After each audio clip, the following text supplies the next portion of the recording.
Amém. Irmãos queridos, desde 1996, mais ou menos, quando o pastor Henrique começou o trabalho e a plantação da Igreja Oceânica, a gente viu Deus se mover de formas diferentes, em contextos diferentes, e a gente percebeu certas ondas dele vindo para revitalizar a igreja. E a gente pode dizer, na verdade, que uma dessas ondas, a última dessas ondas, foram os retiros que aconteceram 2 semanas atrás, de jovens e adolescentes. Quem esteve presente ali voltou testemunhando o que viu Deus fazer ali na vida daqueles jovens. Gente se convertendo, gente que estava meio morta na fé sendo vivificada, desejo por Deus, adolescentes marcando vigília e ficando aqui até meia-noite em oração. Esse despertamento bendito que tem acontecido, a gente crê, não só no meio dos jovens e adolescentes, mas em grande parte na igreja. A igreja tem sido despertada para isso. E a mensagem que eu preguei ali no Go Camp se intitulava O Desejo de Deus. E eu falei naquele texto de 2 Crônicas 7, 14, bem conhecido, em que Deus fala assim: olha, se o meu povo, que se chama pelo meu nome, se humilhar e orar e me buscar e se converter dos seus maus caminhos, então eu o ouvirei dos céus, perdoarei os seus pecados e curarei a sua terra. Então, o que Deus fala é que o desejo dele é ouvir dos céus a oração do seu povo, perdoar pecados e sarar a terra do povo dele. Esse é o desejo de Deus, o desejo de ter um relacionamento com o seu povo. E esse desejo de Deus, então, ele demanda de nós uma resposta. Que resposta é essa? Uma resposta de desejo nosso por Deus. O desejo de Deus é que eu e você tenhamos desejo por Deus. E ele fala: se o meu povo, que se chama pelo meu nome, se humilhar, orar e me buscar. Esse é o desejo dele, que a gente aprenda esse caminho. E esse capítulo 33 de Êxodo, que a gente abriu, ele fala um pouco sobre como Moisés e o povo de Deus, num dado momento da história da revelação, expressou o verdadeiro desejo por Deus. E é interessante que Moisés já havia testemunhado as 10 pragas que Deus lançou sobre o Egito, coisas mirabolantes, coisas apoteóticas, não é? Tremendas. Moisés já havia, junto com o povo, testemunhado a abertura do Mar Vermelho. Olha que coisa sobrenatural, que coisa tremenda. Mais do que isso, Moisés e o povo já estavam testemunhando a coluna de nuvem durante o dia e a coluna de fogo durante a noite, que era a própria presença de Deus manifesta no meio do povo, e incontestável. Então, depois de presenciar isso tudo, a gente diria assim: olha, não tem mais como esse povo se desviar do caminho do Senhor. Esse povo aí vai ficar fiel até a morte. Eles são capazes de dar a vida por esse Deus, porque eles testemunharam coisas tão grandiosas, não é verdade? Mas não é isso que acontece. Quando Moisés chega no pé do Monte Sinai e dá as costas para o povo e começa a subir o monte onde Deus revelaria a lei dele para o povo dele, o que o povo faz? Traz aí o bracelete de ouro, traz o colar, traz a pulseira. Vamos juntar tudo e vamos fundir um bezerro de ouro e vamos prestar culto a ele nos mesmos moldes do culto egípcio que a gente aprendeu lá. De modo que a infidelidade do povo deixou Moisés tão irado que quando ele desce com as tábuas, diz o texto que ele quebra aquelas tábuas, meio que dizendo assim: não faz sentido nenhum a gente viver tudo que a gente tem vivido com Deus até aqui, e Deus, pela sua graça e bondade, revelar a lei dele para a gente, e eu me deparar com uma cena ridícula dessa, do povo que se chama pelo nome dele, em atitude de rebeldia, celebrando um Deus falso, construído pelas suas próprias mãos. Não faz sentido nada disso.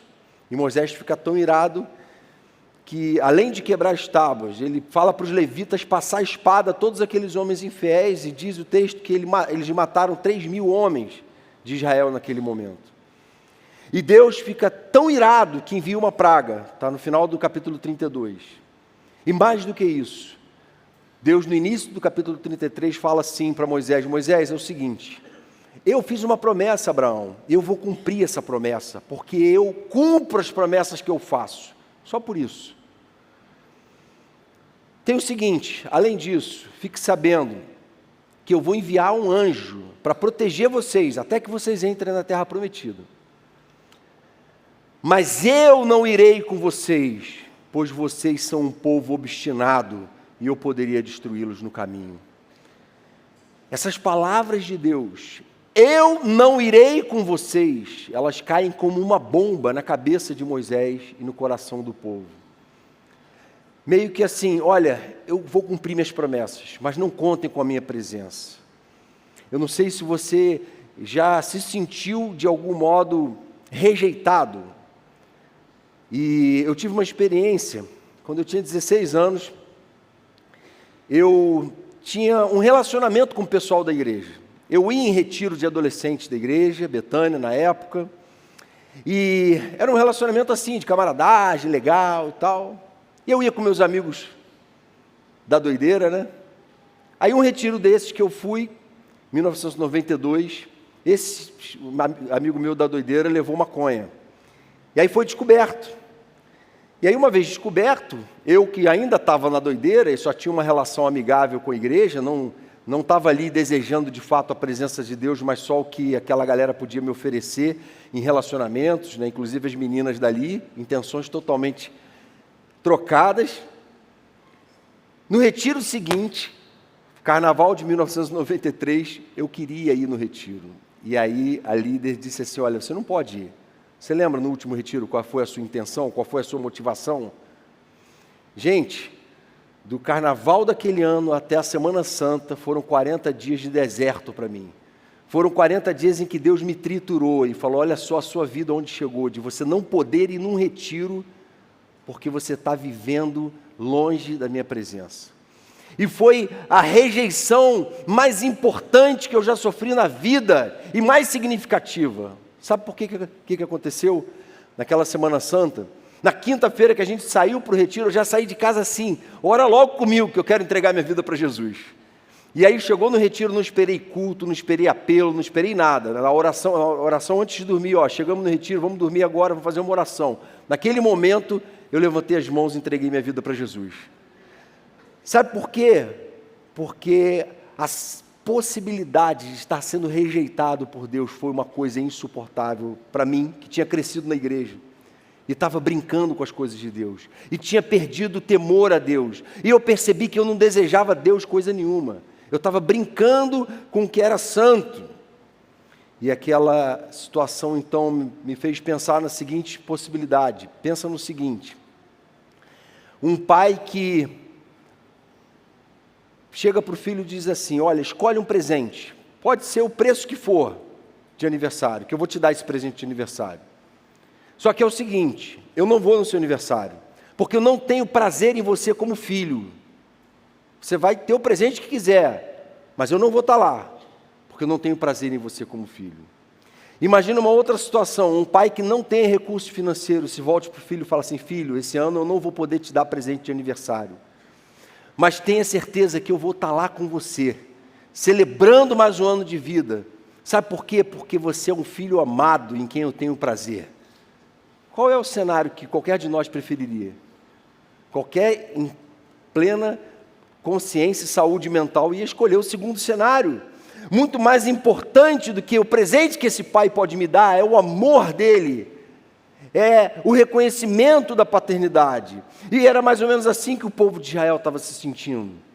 Ele estava se sentindo assim, peraí, quer dizer então que o Senhor vai cumprir a promessa, vai dar esse presente para a gente, você vai enviar um anjo para proteger a gente, mas o Senhor não quer saber de estar com a gente.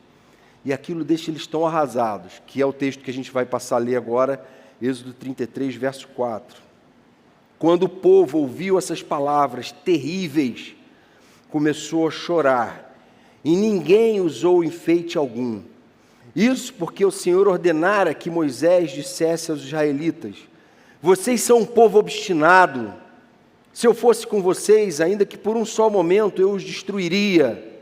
Agora tirem os seus enfeites, e eu decidirei o que fazer com vocês.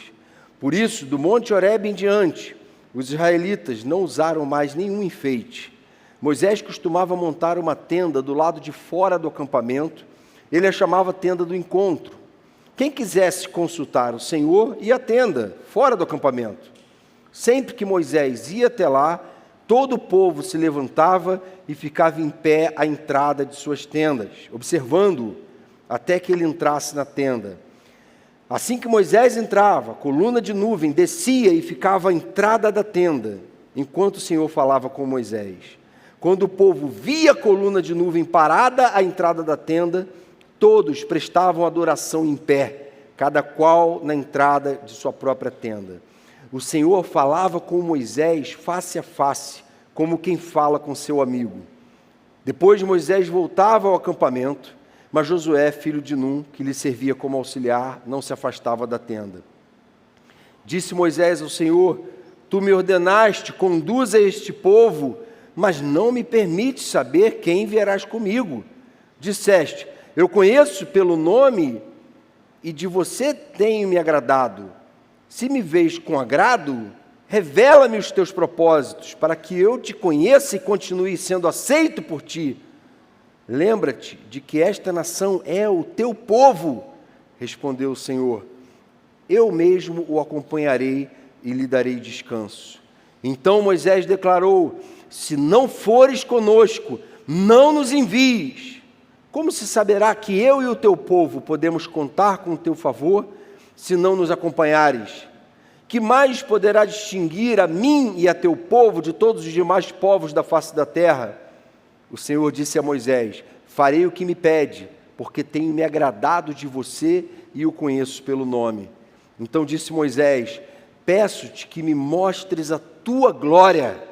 E Deus respondeu: Diante de você farei passar toda a minha bondade, e diante de você proclamarei o meu nome, o Senhor. Terei misericórdia de quem eu quiser ter misericórdia, e terei compaixão de quem eu quiser ter compaixão. E acrescentou: Você não poderá ver a minha face, porque ninguém poderá ver-me e continuar vivo. Gente, que relato tremendo e maravilhoso de alguém que desejava por Deus, sentia desejo por Deus. Algumas lições aqui do que é sentir desejo por Deus. A primeira delas é que só existe desejo por Deus onde há tristeza com o pecado. Diz o texto assim, quando o povo ouviu essas palavras terríveis, começou a chorar. Não tem como se deparar com as consequências da sua própria idolatria, do seu próprio pecado, da sua própria impureza, da sua própria ignorância e estupidez, e não chorar, arrasado com aquilo. Mas não foi um mero sentimento ruim que eles sentiram, não foi um remorso. Remorso quando você se sente mal por ter feito uma coisa errada. Arrependimento é quando você muda de atitude. E diz no verso 6 que do Horebe em diante, os israelitas não usaram mais nenhum enfeite. Até aquele momento, não tinha problema nenhum usar enfeite. Os enfeites foram criados por Deus. Deus tinha criado o ouro. Não tinha problema nenhum usar joias.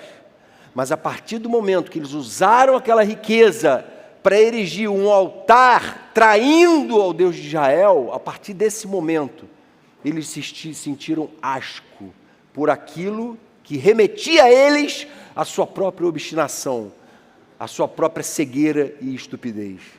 E eles sentiram pavor daquilo e falaram: a gente não vai mais usar nada que remeta a gente ao nosso pecado. A gente quer distância disso, porque a gente se envergonha. Gente, eu creio que foi um sentimento parecido que levou 6 juízes da Suprema Corte americana a derrubarem a jurisprudência de Roe versus Wade, que foi um caso de 1973 que afrouxou tremendamente a prática e a legalização do aborto nos Estados Unidos. Só que a iniquidade desse afrouxamento foi tamanha que, nos últimos anos, os Estados Unidos vinham matando quase 1 milhão de bebês por ano. Então, quando a gente fala de defesa de direito de aborto, essas pessoas que fazem isso não estão se pautando em raras exceções. elas estão se pautando no Deus sexo. O bezerro de ouro da presente geração é o Deus sexo. E o que as pessoas querem é ter sexo livre, à vontade, com quantos parceiros quiser, e não ter consequência para isso. É isso que essa geração quer. O bezerro de ouro está lá. E as pessoas exaltam a esse bezerro.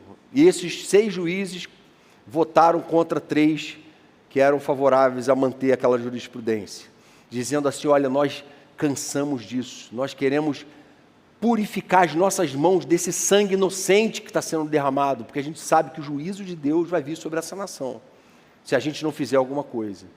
E aquilo que para o mundo progressista foi um grande passo para trás, para nós, foi revelação de bênção e de virtude, para a glória de Deus. Amém, irmãos?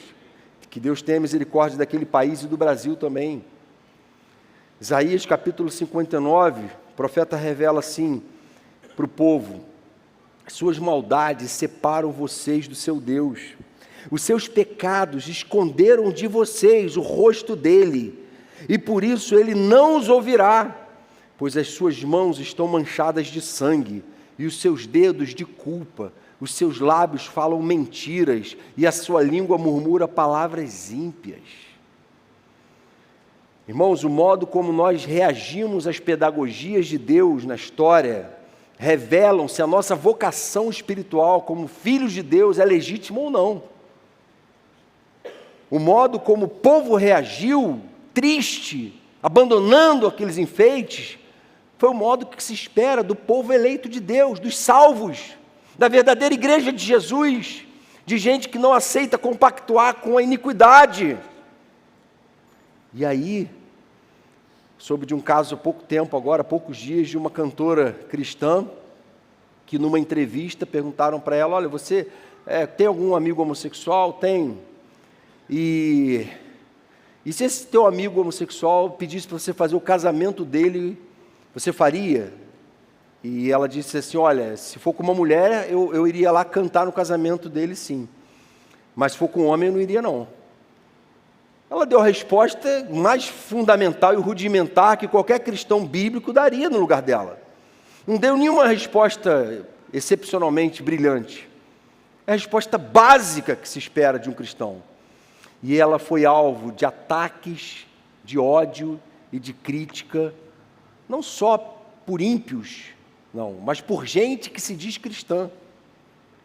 Por gente que quer se mostrar mais justa e capaz de agir com uma graça superior a qualquer graça de Deus. Por gente que acha que pode manipular a graça de Deus. De modo que esse fato é um dos muitos fatos que revelam para nós que a igreja evangélica brasileira precisa de um verdadeiro avivamento espiritual. Porque inchaço não é avivamento. Muita gente frequentando a igreja não é avivamento. Avivamento tem a ver com essa atitude do povo, de chorar com o seu pecado, de sentir pavor e asco pelo seu pecado.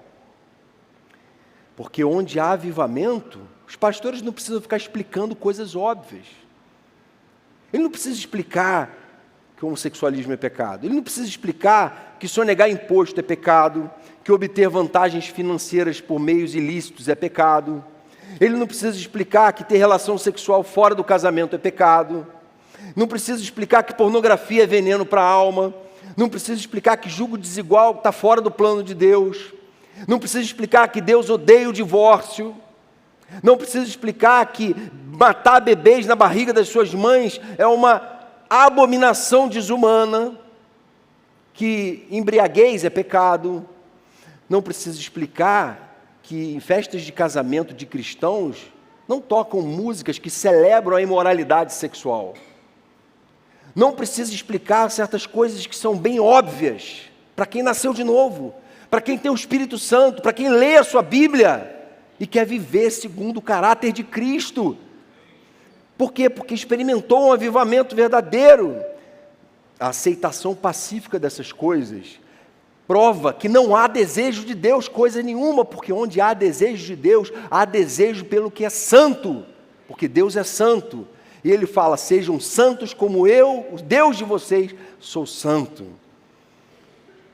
Mas em sua bondade, Deus olha para o povo rebelde e idólatra e providencia um intercessor, providencia um remanescente fiel, providencia uma mente tapada e obtusa, que fica insistindo nessa ideia jurássica de ficar pregando a mesma Bíblia, a mesma lei, esse tal de Moisés. Pela graça de Deus, ele então tem um homem no meio do povo que é tão íntimo do Senhor, que fala com ele face a face, e que ele olha aquela festa e fala: gente, o que aconteceu com esse povo? Eles estão celebrando o quê? Eles estão querendo inventar pólvora. Que novidade é essa estranha que eles estão trazendo para o meio do rebanho, do arraial?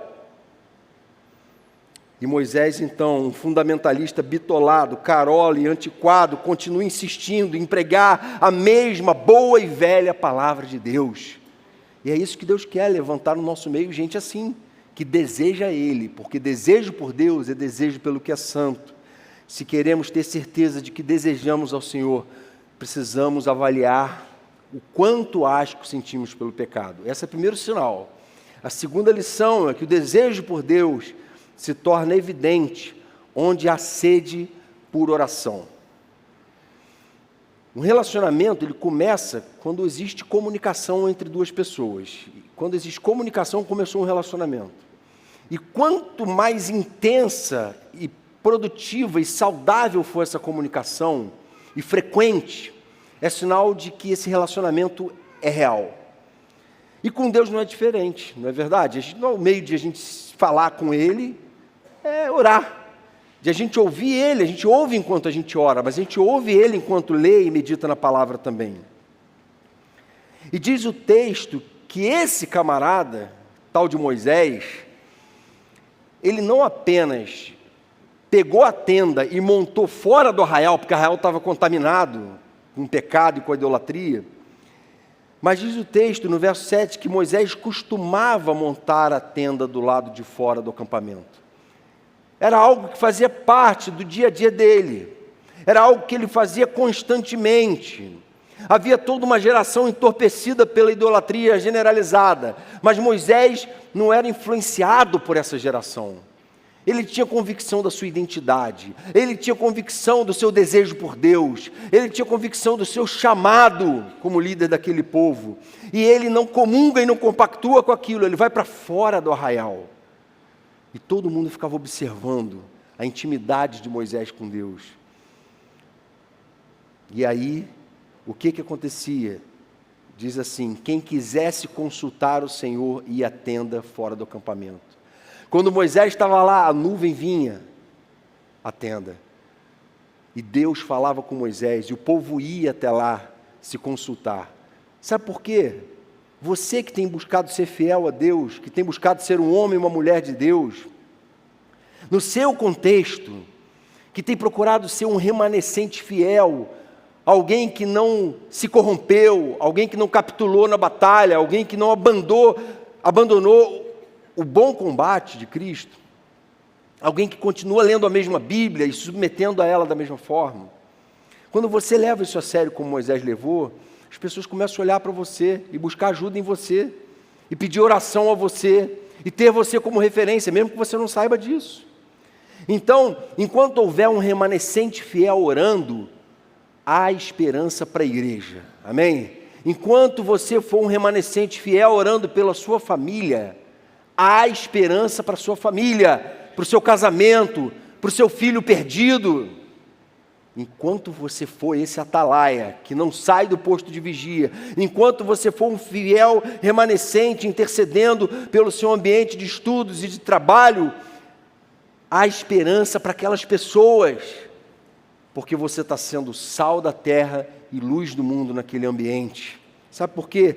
Porque as pessoas vão adorar a Deus quando virem o relacionamento que você tem com Ele. Jesus falou assim: olha, assim brilha a luz de vocês diante dos homens, para que eles vejam as boas obras de vocês e glorifiquem o Pai de vocês que está nos céus. E todos então, verso 10, quando o povo via a coluna de nuvem parada à entrada da tenda, todos prestavam adoração em pé, cada qual na entrada da sua própria tenda. Isso aconteceu, sabe por quê, gente? Porque Moisés era um homem de oração. Porque Moisés tinha intimidade com Deus. E aí eu fico pensando, será que eu e você somos conhecidos como gente de oração? Será que as pessoas quando olham para a gente, falam, pô, Jonatas é um cara de oração. Eu vou buscar nele conselho, vou pedir para ele orar por mim. Eu vou pedir para ele clamar ao Senhor, porque eu sei que ele e Deus são assim, ó. Deveria ser assim com todos nós, com todo cristão. A gente deveria ser gente que fala com Deus face a face, que tem essa intimidade com Deus.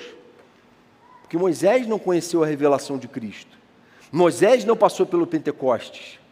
Moisés sonhava em experimentar o que eu e você experimentamos hoje, na nova aliança. E ele mesmo assim gozava dessa intimidade com Deus, de tal modo que ele fala assim no verso 12, olha a ousadia dele. Ele começa a reivindicar o Senhor. Peraí, Senhor, você se lembra que nós somos o seu povo? Meio que assim, Senhor, você não vai deixar a gente sozinho agora não. O Senhor me ordenou conduzir esse povo, mas não me permite saber quem vierá comigo. O Senhor disse, eu o conheço pelo nome, você tem me agradado. Lembra-te, Senhor, que a gente é teu povo. Senhor, ele intercede pelo povo, dizendo para o Senhor, Senhor, se lembra que a gente é teu, que o Senhor é o nosso Deus. Seria incoerente a gente falar em avivamento sem falar em a gente estar junto, desejando viver uma vida de oração e ser uma igreja que ora.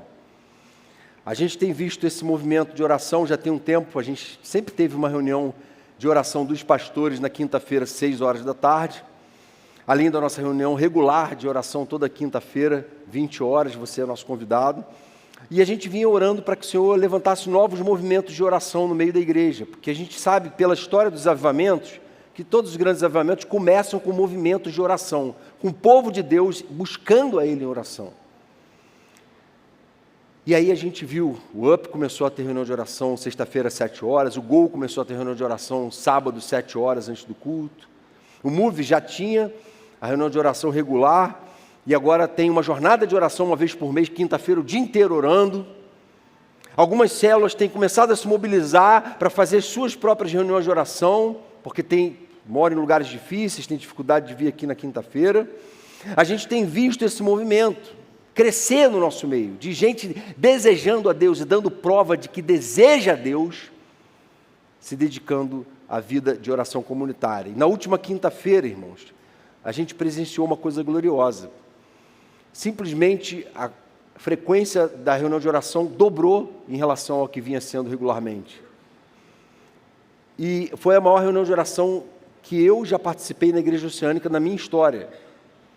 E para mim, foi como se Deus estivesse falando assim, continuem me buscando, porque eu tenho me movido, porque os avivamentos quando vêm para o povo que tem buscado e perseverado em buscar eles. E Deus tem consolado a gente dessa forma. Onde há relacionamento com Deus, há esperança para qualquer mal. Por isso Paulo é tão incisivo com isso. Paulo não fala assim, olha gente, separa meia hora de oração por dia aí. Ele nunca falou isso. Ele fala assim aos Tessalonicenses, orem continuamente, orem sem cessar.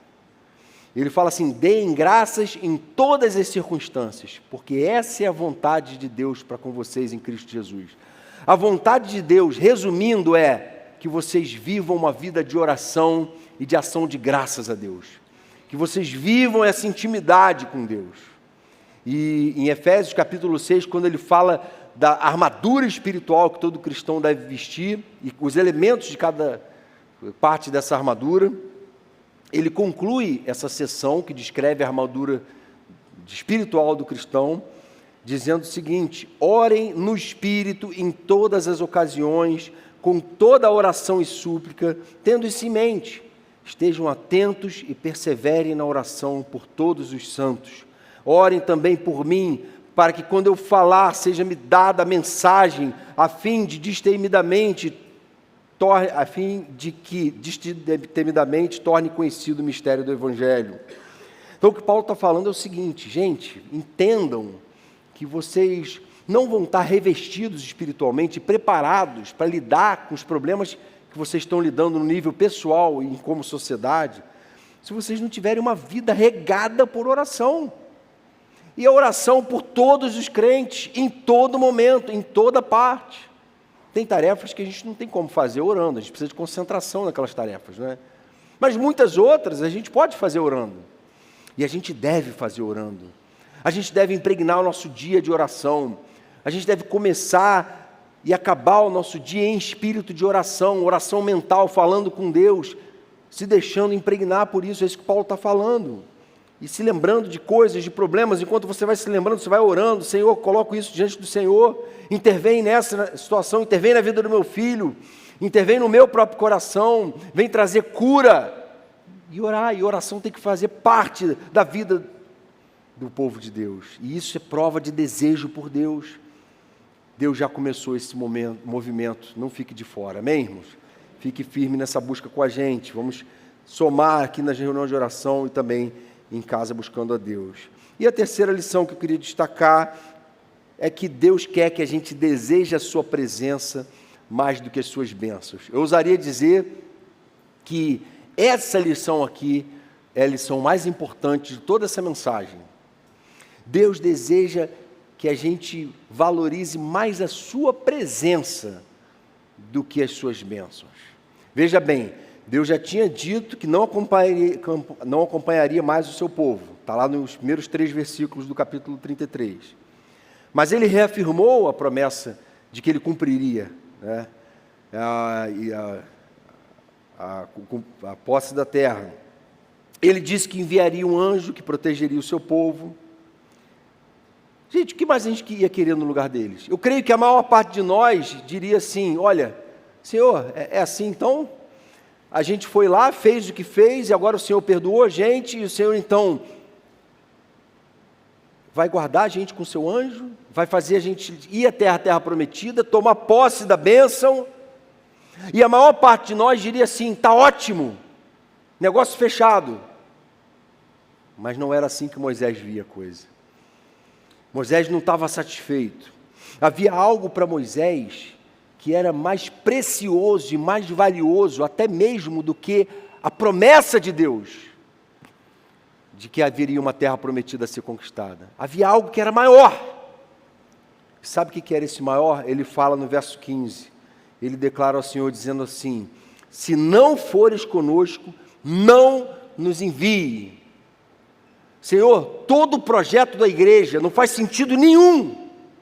Essa tenda não faz sentido, essa estrutura não faz sentido, ministérios estruturados, organizados, não fazem nenhum sentido se o Senhor não estiver com a gente. Se o Senhor não estiver com a gente, nem nos envie.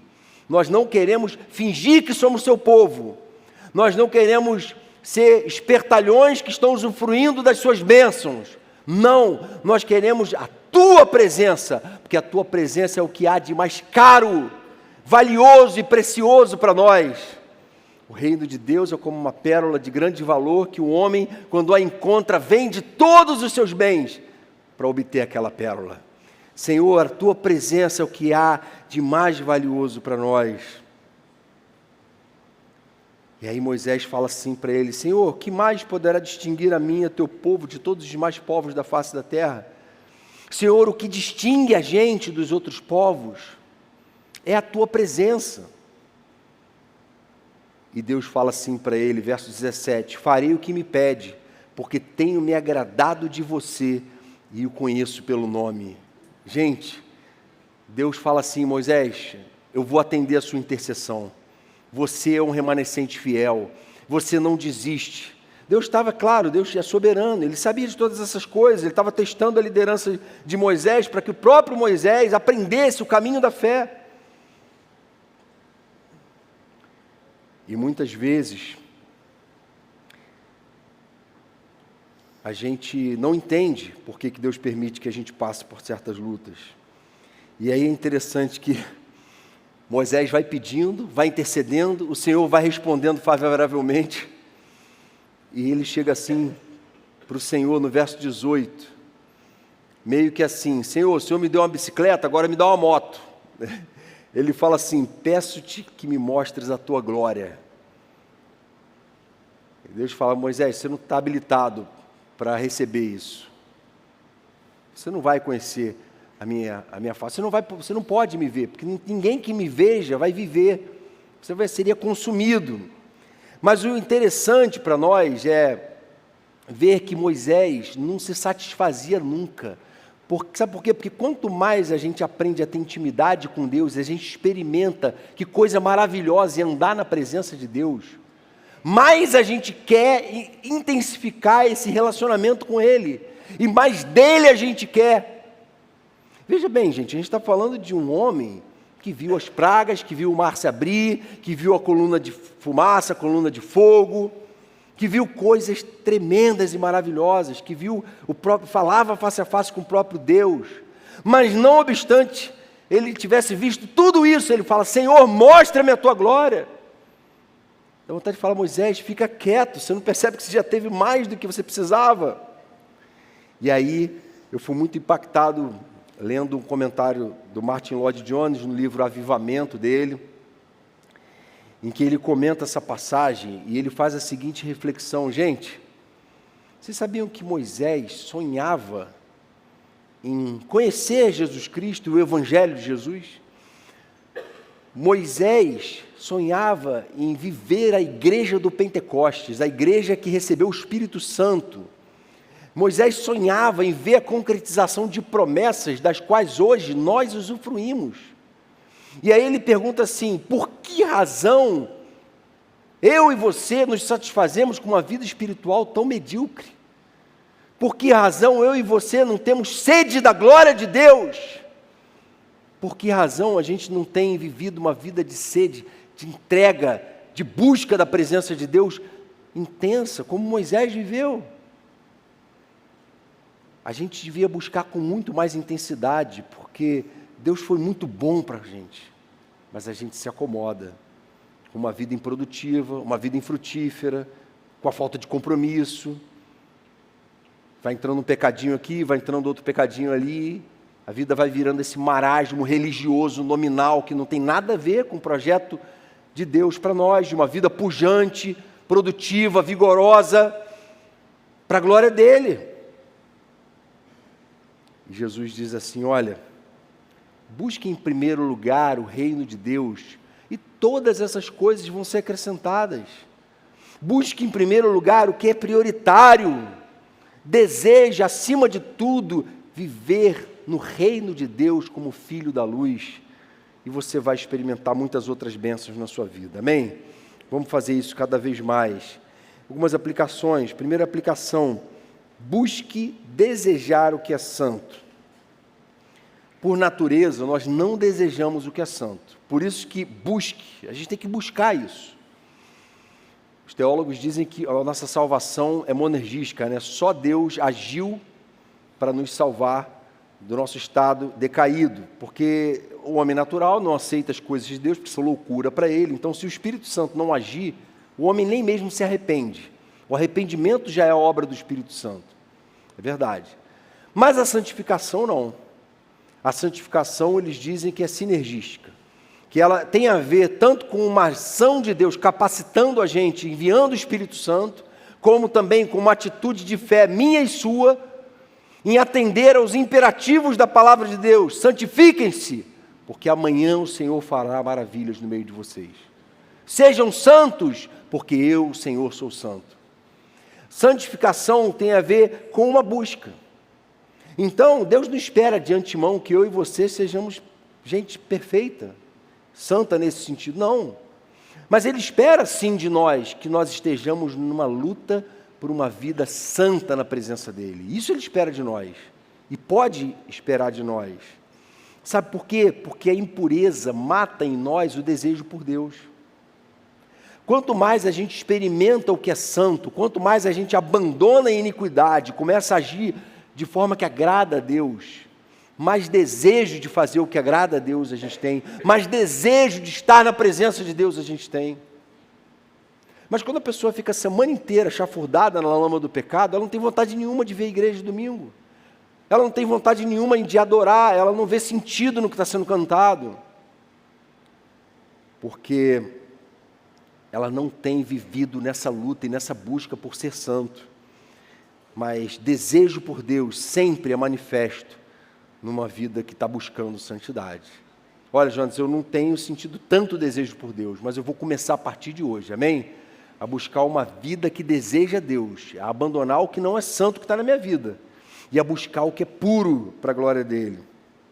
Então, pegue hoje mesmo os enfeites de ouro, coisas valiosas para você, que estão atrapalhando o seu relacionamento com Deus, e diga, fora, joga para fora da sua vida, para a glória de Deus. Segunda aplicação, não se conforme até ser conhecido como alguém, entre aspas, de oração. Já ouviu falar isso? Pô, fulano é um cara de oração. Pô, fulana é uma mulher de oração. Sabe o que é isso? Uma pessoa que está sempre orando, uma pessoa que gosta de orar, que ama estar na presença de Deus, derramando a alma na presença dEle, que é uma intercessora, que é um intercessor. A gente tem pessoas assim no nosso meio, mas eu vou citar alguns outros exemplos do que acontece quando alguém é um homem ou uma mulher de oração. Eu fui pastor na Igreja Presbiteriana do Barreto um tempo atrás, e aí lá o pastor Antônio Elias ainda era vivo, e eu chamava ele para pregar nos cultos de aniversário da igreja lá. E aí uma pessoa que frequentava a igreja às vezes e não era cristã, não queria se batizar, mas era simpatizante, ela me procurou e falou assim, Jonatas, esse Antônio Elias aí, o que ele tem? Porque quando ele está lá na frente, antes de ele começar a falar, a impressão que eu tenho é que ele não precisa nem falar nada, ele pode ficar só ali na frente, parado com aquele sorriso dele, que a gente já sente a presença de Deus. Gente, um homem ímpio, um homem que não cria em Jesus. E olhava para o reverendo e sentia a presença de Deus. Falava, ele não precisa nem pregar, se ele ficar parado ali meia hora, a gente já entendeu a mensagem. E é esse tipo de intimidade com Deus que a gente tem que buscar ter. Uma intimidade com Deus que as pessoas olhem para nós e digam, olha, eu quero ser referencial, eu quero ser como essa pessoa é referencial para mim.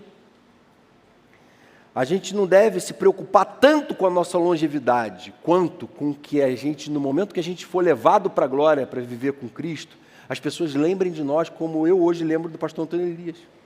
Alguém que inspira e continua inspirando mesmo depois de estar na glória. Uma outra experiência que eu tive muito forte, a gente fazia, depois que eu me converti na adolescência, a gente fazia umas vigílias, era um casarão que tinha lá na Igreja Betânia, e aí a gente fazia num quartinho daquela casa, só rapazes, né? E a gente atravessava a noite, de sexta para sábado em vigília ali, e um dia, lá para as tantas, a gente dormia, né? 8 horas da manhã a gente levantava, eu levantei, e quando a gente saiu daquela casa, chegou na sala, estava a sala vazia, tinha um senhor orando e clamando a Deus em voz alta, sozinho, sábado, 8 horas da manhã. E o nome desse senhor era João Batista, presbítero João Batista, pai do Eduardo Ramos e do Maurício Ramos, aqui da igreja. E aquela cena, irmãos, foi uma cena que me impactou demais. Eu até hoje lembro claramente daquela imagem. Do presbítero João Batista, já devia ter os seus 70 e poucos anos, clamando a Deus em voz alta, sozinho numa sala, porque ele entendia que ele estava sozinho naquela casa, ele não sabia que a gente estava ali em vigília. E aquela cena me impactou, e eu disse, eu quero chegar na idade desse homem com a mesma fé impetuosa e abnegada que ele teve. Sábado de manhã, 8 horas da manhã, está sozinho numa sala na igreja, orando e clamando a Deus pela igreja onde ele era presbítero. A história conta, um terceiro exemplo aqui, Charles Finney, avivalista do século XIX, certa manhã, ele tinha pregado no dia anterior na igreja, e aí ele resolveu visitar uma fábrica de tecido na manhã seguinte. E quando ele chega ali, tinha uns homens conversando sobre o que Deus tinha falado, muito tocados, comovidos pelo que Deus tinha falado no culto da noite anterior. E quando Finney entrou na fábrica, diz o relato, ao vê-lo, sentiram a culpa de seus pecados, a ponto de terem de se esforçar para poderem continuar a trabalhar. Ao passar perto de duas moças que trabalhavam juntas, uma delas, no ato de emendar um fio, foi tomada de tão forte convicção que caiu em terra chorando. Segundos depois, quase todos tinham lágrimas nos olhos, e em poucos minutos o avivamento encheu todas as dependências da fábrica. E Finney nem abriu a boca para pregar naquela fábrica, ele só entrou ali. Tamanha era a presença da glória de Deus na vida daquele homem. E a gente deve olhar exemplos assim e dizer: Senhor, será que eu tenho sido conhecido como esse homem de oração, essa mulher de oração? Será que os meus filhos vão lembrar de mim e falar: olha que fé tremenda que a minha mãe teve, que o meu pai teve, que intimidade com Deus, que desejo por Deus, que ânsia por orar, que prazer que eles tinham em oração? A gente não pode se conformar com menos do que isso. A gente precisa buscar essa vida de oração. Sabe por quê?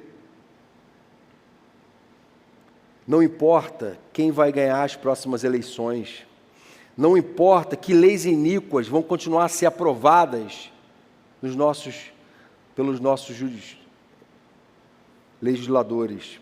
Enquanto houver um remanescente fiel orando, haverá esperança de conversão, de libertação, de transformação, de cura e de avivamento para a nossa nação, para a nossa igreja, para a nossa vida, para a nossa casa. Amém, irmãos? A gente tem que crer assim. Terceira e última aplicação: trate a presença de Deus como a bênção maior a ser alcançada. Trate a presença de Deus como a bênção maior. Não é mais uma bênção, é a bênção, é a pérola de grande valor. É Ele que eu quero na minha vida. E a gente tem muitos pedidos a fazer todo dia para Deus, não é verdade? E na palavra, na verdade, encoraja a gente a pedir mesmo. Jesus falou assim, ó, peçam e será dado. Deus tem prazer em atender a oração dos seus filhos. Deus gosta de dar para nós experiências de respostas às nossas orações. Ele gosta desse relacionamento. Mas não há desejo expresso que agrade mais a Deus do que esse de Moisés. Senhor, mostra-me a tua glória. O maior anseio da minha vida é ver a tua glória, estar com Deus face a face.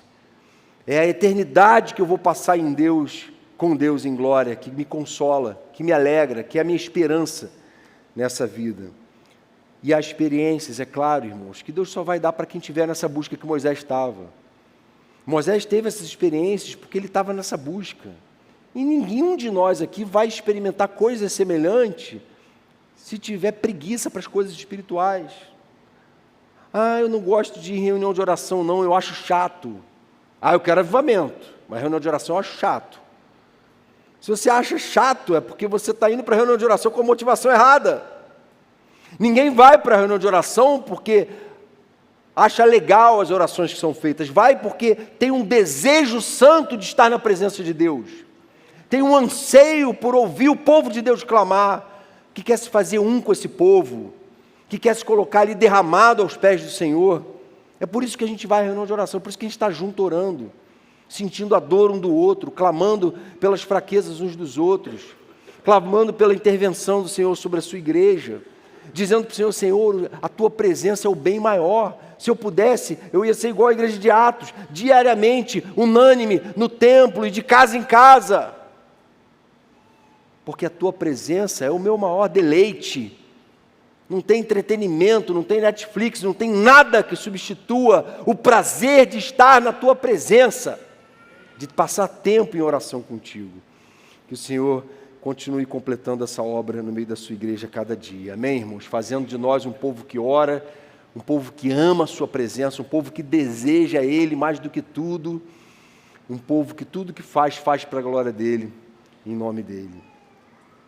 Senhor querido, queremos mais uma vez te bendizer e te agradecer por essa revelação tão especial, mostrando que o Senhor é sim um Deus de juízo, um Deus que está irado contra a iniquidade, contra a idolatria do coração obstinado do homem, mas um Deus que sempre conserva um remanescente fiel, que não se curva diante de Baal, que não se curva diante de bezerro de ouro, que não acha normal o absurdo, que sente asco pelo pecado, que quer viver uma vida santa na tua presença.